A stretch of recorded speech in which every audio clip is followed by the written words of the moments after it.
ఏంది మరి ఖమ్మం మొత్తం ఇట్లా అయిపోయింది మొత్తం వచ్చినా కానీ ఇటువంటి అదే ఘోరంగా అది ఎప్పుడు చూడలేదు సార్ ఇంతగా మా పేపర్ ఒక ట్రాక్టర్ అయింది పెయింటింగ్ ప్రెస్ మాది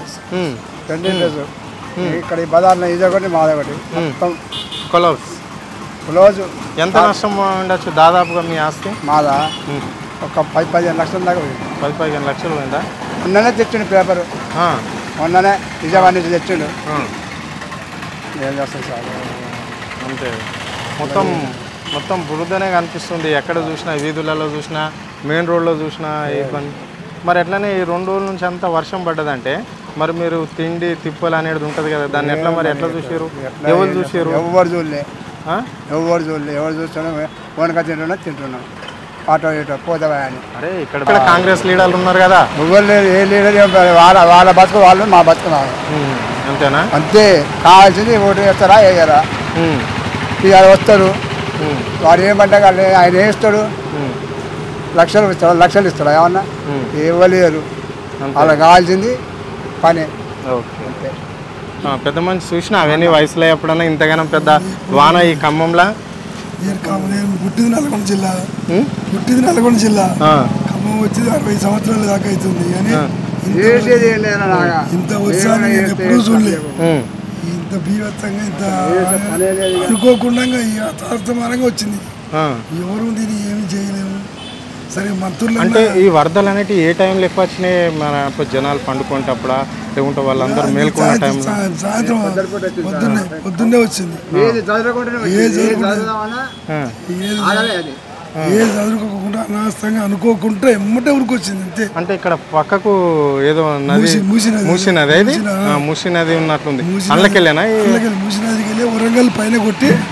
ఇక మూసీ నది నుంచి బయటికి వచ్చేసింది అంతా ఇక అనుకోకుండా దీని వచ్చింది ఈ ప్రభుత్వం అన్నా కొద్దిగా సహాయం చేయాలని కోరుకుంటారు అంటే ఇప్పుడు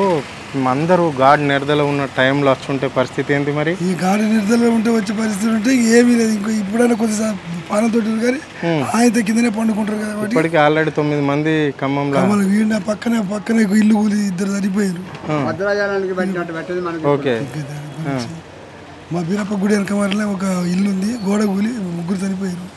మరి ఇక్కడనే స్థానిక మంత్రులు ఉంటారు కదా ఖమ్మంలో ఉన్నారు కదా వాళ్ళు వచ్చారా ఖమ్మం జిల్లాకు 1 మంత్రి కాదు 3 మంత్రులు ఒక్కరు కాదు 2 కాదు సరే అనకూడదు కానీ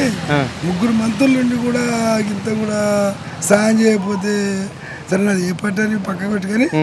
అసలు మనం పార్టీల గురించి మాట్లాడుకోవట్లేదు కానీ మానవత్వం గురించి మాట్లాడుకోవాలి టీఆర్ఎస్ పార్టీ ఉన్నా కానీ వాళ్ళైనా బోర్లు వేసుకొని అవి వేసుకొని చాలా తిరిగారు వాళ్ళు అప్పుడు వచ్చినప్పుడు కానీ హెలికాప్టర్ వచ్చారు బోర్లు వేసుకొని వచ్చారు భద్రాచలం నుంచి కూడా తెప్పించారు ఏది టీఆర్ఎస్ పార్టీ వాళ్ళు కానీ ఇప్పుడు ఈ పార్టీ వాళ్ళు మాత్రం 3 మంత్రులు 1 మంత్రి కాదు ఖమ్మం జిల్లాకి 3 మంత్రులు ఉన్నా కానీ ఇంతవరకు కూడా సాయం మినిమం ఫుడ్ అన్న సాయం ఏ ఫుడ్ ఉన్నది ఇప్పుడు నాయకురావు చెప్పినట్టుగా ఆ రోడ్డు పడి పోయే వాళ్ళకి ఎంచుకుంటే పోతుంది ఇంట్లో ఉన్న వాళ్ళు టౌన్లోకి పోతే ఇంట్లో పని చేసుకునే వాళ్ళకి ఇచ్చేలేదు బయట చదువుకుంటున్నాడు పార్టీలకు హెలికాప్టర్లు కూడా దొరకలేవేమో వాళ్ళకి హెలికాప్టర్ దొరకట్లేదు ఏం దొరకట్లేదు ఇక కూడా లేదు వాళ్ళకే పొత్తుకూరదు వాళ్ళకే పొత్తుకూరదు వాళ్ళకే పొత్తుకూరదు నిన్న మరి ముఖ్యమంత్రి వచ్చిన ముచ్చట ఏంది ముఖ్యమంత్రి ఆడికి వచ్చిండు మరి అక్కడ వచ్చిండని అన్నారు కానీ మరి ఆడికి వెళ్ళి అడ్డే పోయినా తెలిసింది మరి ఏం వచ్చిపోయిండో ఏం కాదు కానీ సరిగ్గా ఎవరు వచ్చినా ఏదని అనుకోకుండా రాష్ట్రంగా రావటం ఇది మా నష్టం ఇది ఈ పార్టీ అయినా ఈ ప్రభుత్వం అయినా కొద్దిగా జనాన్ని సహాయం చేయటం చాలా మంచి ఒక్కొక్కటి లక్షల కొద్దిగా లాస్ ఇప్పుడు ఎంత లక్షలకు 10-15 లక్షలు లాస్ 10 లక్షలు ఇచ్చినా రాదు ఇప్పుడు ఇది ఇప్పుడు ఈ ప్రెస్ అబ్బాయి కూడా చాలా లాస్ కొద్ది ప్రభుత్వం సహాయం చేయటం మంచిదని కోరుకుంటున్నాం